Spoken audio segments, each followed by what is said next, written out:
Hope in God.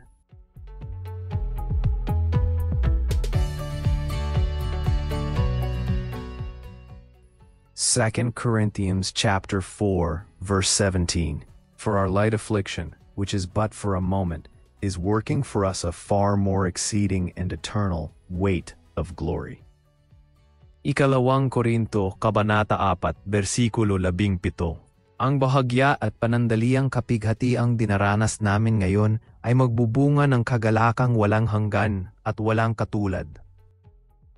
Life has a way of testing our strength, but God's grace reminds us that our hope is not found in what we see. Ang tunay na pag-asa ay nakaugat sa mga pangakong hindi kailanmang maglalaho. Every trial we face may feel heavy, but it's never without purpose. Inagamit ng Diyos ang bawat sakit upang hubugin ang ating pananampalataya at pagtitiwala sa Kanya. Though our bodies may feel weak, our inner spirit is being renewed day by day. Sa gitna ng pagod, binibigyan niya tayo ng panibagong lakas upang magpatuloy. Temporary pain often blinds us to eternal glory. Ngunit kapag nakatuon ang ating mga mata kay Kristo, nakikita natin ang kagandahan sa likod ng bawat paghihirap. What you see today is not the end of your story.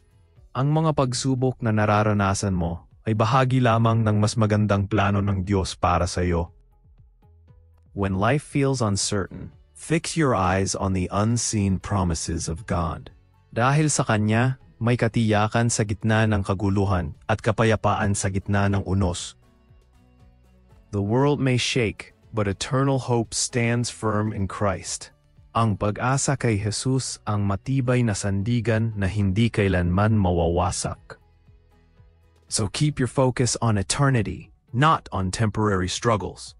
Dahil sa bawat araw, pinapaalalahanan tayo ng Diyos ng ating tunay na tahanan ay nasa Kanya.